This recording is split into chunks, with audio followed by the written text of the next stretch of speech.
True Light Network. Truly beyond truth.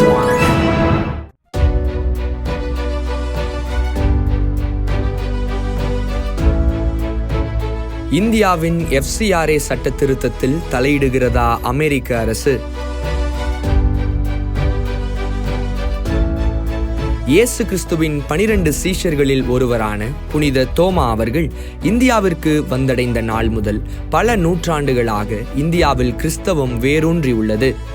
இந்நிலையில் USAவின் west Virginia மாநிலத்தை சேர்ந்த ரிபப்ளிக்கன் பார்ட்டி நாடாளுமன்ற உறுப்பினர் ரிலே எம் மூர் சமீபத்தில் தனது ட்விட்டர் பக்கத்தில் வெளியிட்ட பதிவில் புனித தோமா காலம் முதலே இந்தியாவில் கிறிஸ்தவர்கள் மிக நீண்ட வரலாற்றுடனும் அமைதியுடனும் வாழ்ந்து வருகின்றனர். ஆனால் புதிய FCRA சட்ட திருத்தம் மூலம் வெளிநாட்டு நிதி உரிமம் ரத்து செய்யப்பட்டும் மற்றும் தேவாலயங்கள் கிறிஸ்தவ தொண்டு நிறுவனங்களின் சொத்துக்களை அரசு கையகப்படுத்த முனைகிறது. வேதாகமம் போதிக்கும் அன்பு மற்றும் தான தர்ம பணிகளை செய்யும் அமைப்புகள் மீது தொடுக்கப்படும் இந்த நடவடிக்கை கிறிஸ்தவர்களுக்கு எதிரான நேரடி தாக்குதலாகும். இது இந்தியா மற்றும் அமெரிக்க இடையிலான உறவில் விரிசலை ஏற்படுத்தும் என தெரிவித்துள்ளார்.